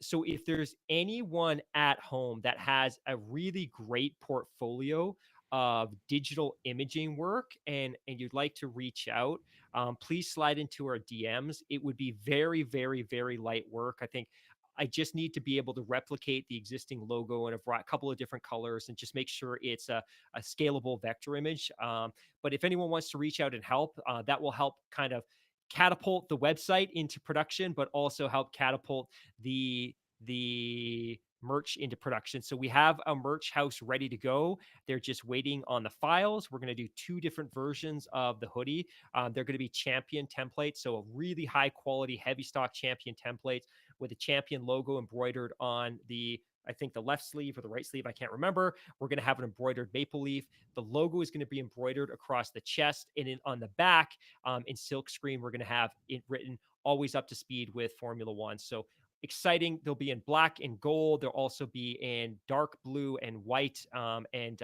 light blue, kind of like a baby blue. But I cannot wait to show the first ones to the crowd. And like I said, they're going to be expensive. We're not going to make any money on them, but I just wanted to deliver something that I would be proud wearing and buying. So hopefully in the next couple of months, we'll have some screenshots. And we actually also have a model lined up for a photo shoot, AKA my child's godmother, who happens to be a model. So we've got that taken care of. But yeah, hopefully soon, hopefully before Christmas. And I know I said hopefully before back to school, but hopefully before Christmas. So should we can we like reveal where the tie-in for the black and gold comes from? And it's the rich energy like look, right? But So no, it's not. It's not. It's not. I it's kid. I kid. I clearly, know where it comes from. it's clearly my passion for October's very own and Drake and Yeah. his entire crew, and the Toronto Raptors use black and gold, and it's just kind of stylish. So It, yeah, it's a, yeah. it's a sharp combo. I love it. I love Thanks, it. buddy. Next one, Stacy Dash, pardon me, at Stacy Dash F1. Love the show so much. What can we do to help you guys? Easy. Share the show with a friend. You know, if you love the podcast, share it with someone else you think you might enjoy it. If you want to spend a couple moments of your time, hop onto Spotify, Apple Podcasts, wherever, leave a rating and review. That's really that's all we ask of you. That, and it sounds like a lot, but not really. I But think it the is. single biggest thing I can ask Stacy Dash. This can't be the Stacy Dash. No, it's not the Stacy Dash. It's just another lovely listener who happens to share the name with Stacy Dash from Share with from Clueless. But there is one big thing you can do for us. Obviously, share the show, tweet, link, just talking about it with people that are also Formula One fans. But the single biggest thing that anybody can do, and I cannot stress this enough, is if you listen on Spotify, give us a rating, and if you listen on Apple, give us that rating and a review. That's all we can ask. But doing so has a mega disproportionate impact on the searchability of our show in the search engines on those platforms. So you could have the best F1 show on those platforms, but if you're not getting reviews, then you're not getting finds and no one's finding your show. So it really helps to surface your show. So again, I would never ask somebody to do this that isn't really a listener of the show, except for my coworkers. I forced all of them to do it. But if you're a listener at home and you enjoy the show, please take the 2 minutes to give us a rating or a review, depending on your platform. But thank you. Yeah, absolutely. Thank you so much. Next one, Ben Gargett at Ben_Gargett. My question: what's the one or two biggest things the FIA could do to make up the grid even and more competitive for 2023? How do the midfield teams catch up? What can the bottom teams do to get their cars faster? Well, simple answer to that is I think that they've already tried to do it with the with the new regulations. However, we're seeing that what was intended in theory hasn't always translated into reality just yet. We've seen flashes of it from time to time this year. And then, of course, now we've got like new cars and old power units. So we're kind of like in a bit of a weird in between world, right? And then you kind of couple all that with the cost cap. Are we already at the lowest level, or is it going to decrease now? Are we at the 130? Yeah, I can't so remember where we are on the scale. next year was supposed to, but they of course had to make some exceptions this year, and they added some cash back in because of the inflationary pressures. But Sure. next Yeah. year Yeah. should be the basement.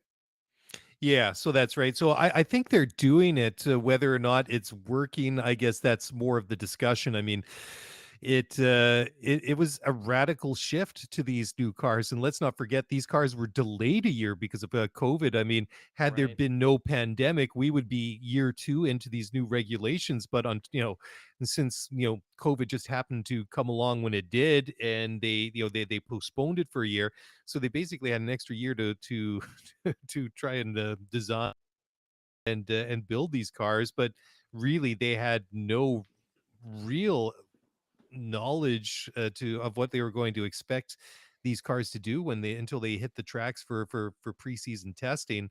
And then, as we saw, especially with with the porpoising effect, that was a work in progress for quite a long point during to the through the season. I mean, it's more or less been sorted out for now. I mean, with the that TD that kind of like threw it in the hands of the teams. I mean, Tim had been saying it for a long time. It was all basically the old like the ride height and whatnot, right? I mean, to kind of like gloss over it simply. But next year I think will be interesting because we'll be a couple of years into the cost cap, year two in the new regs, and we'll see where it goes. I have a couple of thoughts, and I think this is a really great question, Ben. I think maybe the first consideration is we probably shouldn't quite be in panic mode yet.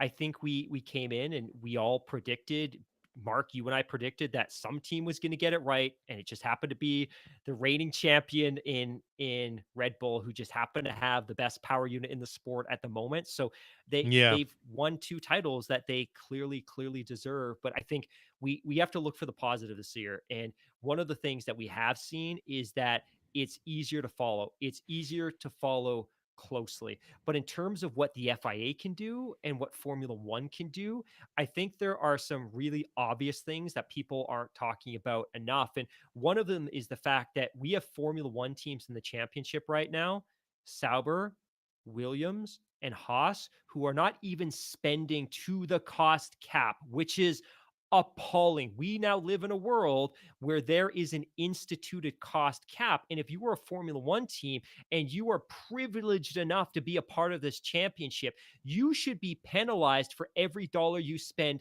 under the cap. That these teams can never truly be competitive if Yep. they're not spending to the cost cap. So my sense is that in the NBA, there's a There luxury should be a tax. So floor. There should be a yeah, there floor, should be like a for there should minimum. absolutely be a floor. Like if the cost cap is 130, you can spend up to 135 without a penalty. But if you spend less than 125, you incur a penalty for every dollar you can spend under the floor. So that's the first big one to me. And again, when you've got three teams and possibly more that aren't even spending to the cap, well, that's three teams that can never truly be competitive. And it infuriates me. And then the other thing too is those same small teams often align themselves with drivers who clearly are not the best available option. And historically, we've seen this because they want the funding that comes with those drivers. In the Mhm. cost cap era, there is zero reason to have a paid driver in Formula One. Every driver should be a paid driver. And if one of these smaller teams has a driver that is not cutting it, you cannot keep them on a 2 or 3 deal. You need to cut them out. And during the offseason, you need to be testing other drivers constantly to find that talent, because every constructor's point makes a big difference for these teams. And then finally, I think the other thing, and I've stressed about this so much, man, you cannot have Alpha Tauri in Formula One. You cannot have a team in a championship of 10 teams whose sole purpose is to function as a driver academy for another team. This isn't a 10-team championship because one of those 10 teams will never be given the opportunity to chase a championship. And furthermore, it throws into question the competitive nature of the championship when you have two teams that are effectively governed and operated by the same ownership entity. So for me, it's forcing those small teams to spend money, forcing them to acquire the best possible driver talent, and then you have to undo the mistake, which is allowing Alpha Tauri to be owned by the Red Bull family. That's where I would start. Even start touching rules. Yeah, yeah, 100%. I mean, it's a very, very big conversation, but I think you did nicely there to kind of sum that up. Next one is from Emmy at F1 Emmy. Since you mentioned politics, what is happening with Canadian politics? Okay, got to throw one political question in there. Okay, so Canada's a constitutional monarchy. We have a House of Parliament. It's basically the British system. We have the House of Yeah. Commons. We have a Senate, which is basically the House of Lords in Great Britain. We have basically three main political parties. We have the Conservatives, we have the Liberals, and the New Democrats. Democrats are left wing. The Liberals, I would say, center left, and the Conservatives. At one point, they were center left. Yeah, they've shifted more towards the left in more Yeah. recent times. The Conservative are a right wing party. Now, the interesting thing is we had a federal election last year, and the Liberals won barely, but to form government, they had to form a coalition with the New Democrats. So Justin Trudeau is still our prime minister. But behind the scenes, well, not really behind the scenes, the leader of the New Democrats, Jagmeet Singh, is really standing up. Is like, well, we'll help you form a government, but we want this, this, and this. So it's been an interesting marriage to watch between the Liberals and the NDP. Now, on the Conservative side, they've been kind of rudderless for the last several years, ever since Right. 2015. Stephen Harper was the prime minister and leader of that party for a long, long time. After he stepped down, there was, I think it's fair to say, a bit of a, I wouldn't say a vacuum, but there wasn't somebody with the same presence, the same personality, and just somebody that couldn't fill his shoes. You had Andrew Scheer, who failed to do the job. Then you had Aaron O'Toole, who failed to win the job. And they just had a leadership convention a week ago. They've chosen a fellow by the name of Pierre Poilievre, so he will be the leader of that party moving forward. There have been some rumblings here and there, and some commentators saying that perhaps Trudeau's thinking of calling a snap election this fall, but I personally don't see it myself. But if everything goes and this marriage between the NDP and the Liberals hold, that the next election on the books is in what, 2024, is it not? And then we'll see how it 2025. goes. Is it 2025? Oh my goodness, I thought it was Yeah. 2024. Yeah, so they called it Trudeau called that election in 20 there was an election in 2019, that's when he lost the majority. He called an Yep. election in 2021 hoping that he was gonna benefit by the pandemic. Didn't work out, had to forge that alliance with the NDP. He's benefited really since 2015, and I like the way you put it that the Conservatives have been somewhat rudderless, and I think they've become somewhat more fragmented with influences that Hmm. are flowing over the US border. And I would say the one other thing that I would add about Canadian politics at the federal level is while our system is often very similar in structure to the UK in terms of it's a parliamentary democracy and you have multiple political parties and the leader of the party that wins the election becomes the prime minister. In Canada, the prime minister and the prime minister office is all but an untouchable behemoth that if you are a prime minister, you are an untouchable beacon of power in the political ecosystem, whether you're governing from a minority position or a majority position. Whereas in the British system, British parliamentary parties eat their prime ministers alive and they just churn through them. In Canada, once you achieve the status of a prime minister, you are all encompassing and your party feigns to you and there's significant and massive party discipline. Rarely ever does anybody vote against the party on Yep. any particular issue. And this is all sides. This is NDP, this is the Liberals, this is the Conservatives. But I've always enjoyed watching the British political system because you would assume that, well, if parties are churning through prime ministers, doesn't that make for a more instability at the political level? And it doesn't really seem that way, but it also just ensures more accountability on the prime minister. And I'm not going to speak to who I voted for. I voted across the political spectrum, but I think Trudeau has been caught up in some scandals that I think in UK Hmm. would have had his head five times by now, five times by now. Yeah, he's been how do you say it? He's been very, adept at being able to Yes. maneuver these Yes. scandals over the past several years. But interesting side note: when I was Ottawa just a couple of weeks ago for a family vacation, we did make a point of going to do a tour at the Senate and also at the and go tour the House of That's Commons and the awesome, man. Parliament, which is really cool.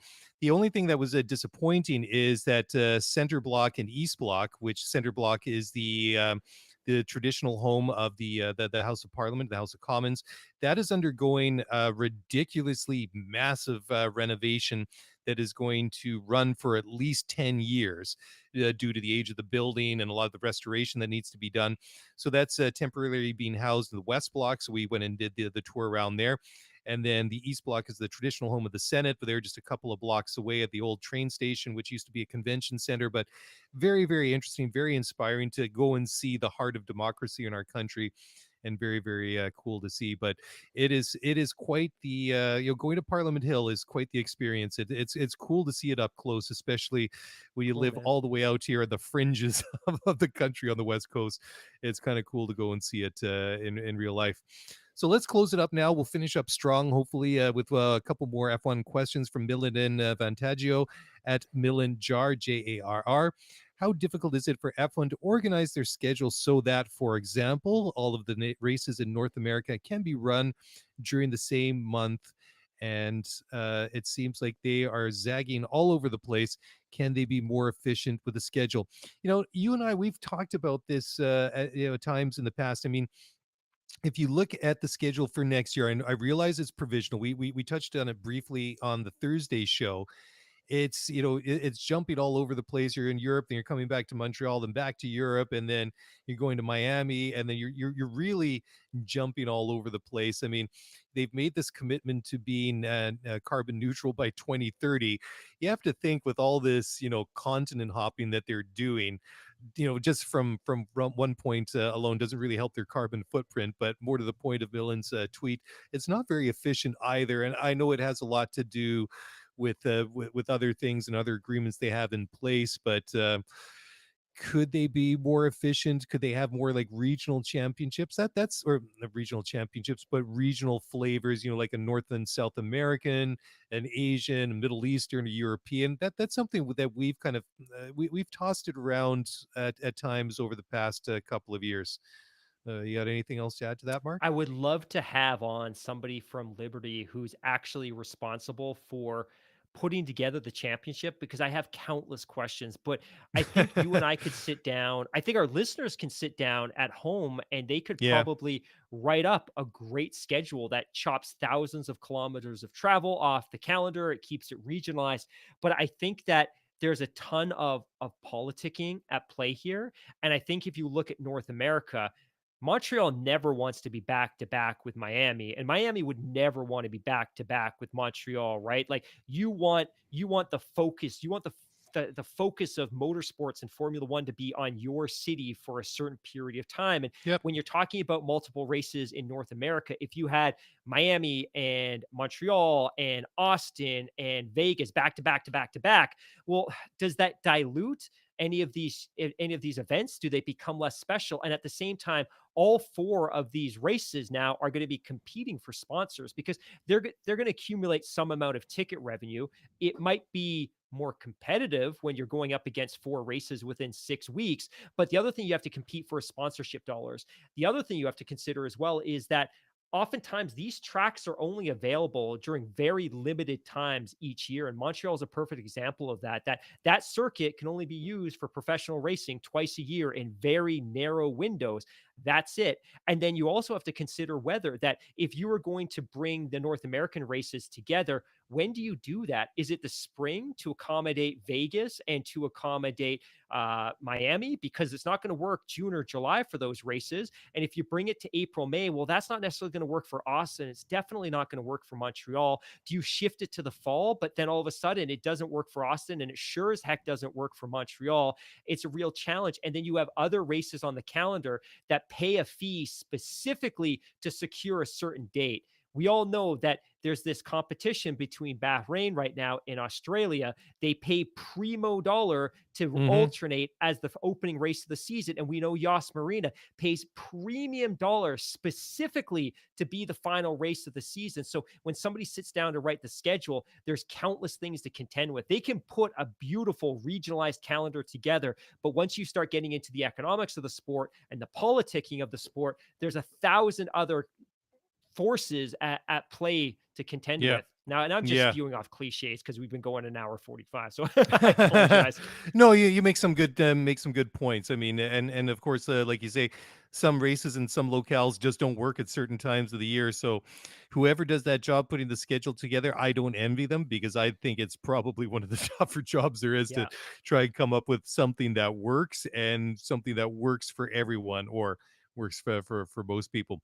Last one, also from Millen. Why do F1 teams emphasize the drivers' championship rather than embracing the constructors? Winning the world's constructors' championship takes the effort of the entire team, both drivers and both sides of the garage. Yeah, 100%. I don't think that it nearly gets the recognition that it deserves, and I think that is a worthy comment. What do you think, Hammy? Yeah, I very much agree with this. And I've never really truly understood it. At the end of the day, the World Drivers' Championship scores the team and a driver a trophy, a championship. And historically, that's the one that matters, right? Like we all know who won the driver's title in 91, 95, 97, 2004, 2007. I think Yep. most people would be hard pressed to know who won the constructor's title in any one of those years. Like we don't go back and talk about the great constructor's title of 1987, but we sure as heck are talking about the great driver's title of 1987. And it's interesting more so because the teams don't earn any prize money through the WDC. Obviously, having a great driver who's winning championships for you attracts sponsors, but Hmm. prize money is what's most important to these teams, although probably less so with the influx of sponsorship and big American dollars that are flowing into the sport right now. But the Constructors Championship is what dictates the amount of prize money that teams get. So I agree that I feel like the WCC should be bigger, but at the same time, I cheer for individual drivers that I've never cheered for a team to win a Constructors Championship. That's always been secondary to me. Yeah, yeah, it's interesting, isn't it? I mean, it's completely different than any other sport. I mean, you cheer for the Lakers because you love the Lakers, and maybe you love a couple of their the players on it, or whatever the sport is, right? So it's kind of funny. It's like you don't like cheer for LeBron to win the NBA championship, and then, well, I don't really care if the Lakers win because, well, I mean, as amazing a player as LeBron James is, he still needs help. He's not going to go win Right. every single Right. game by himself. So Formula One is weird that way. I mean, it's very sort of contrary to the way that we cheer and support in other sports. So it's an interesting situation. But Hammy, much like We're yourself, done. This we're was done awesome, here. though. It was This was good. so good. Yeah, this is something we needed to do for a long time, not just for like everybody, like for Yeah, the community, but this is something that you and I have been dying to do for literally months now. So I'm glad that I we agree. finally sat down and did this thing on a Sunday night, nonetheless. I mean, usually when we do the race reviews, it's like boom, we're in and out in less than an hour, and it gets Yeah. posted to really quick. So this is fun to do a long one for once. So we're gonna leave it there. Thank you all for listening to the show. We will be back in a couple of days on Thursday with the regular show. We got the Singapore Grand Prix coming up a week from now, and then yeah, we're well and truly into the stretch run in the 2022 Formula One World Championship. Still a bunch of races to go, and we will bring it all to you here the rest of the way. And that's it for myself and Mr. Mark Hamilton. Have a great week, and we'll be back in a couple of days. And until then, take it easy, and we'll talk to you again very, very soon. Bye for now.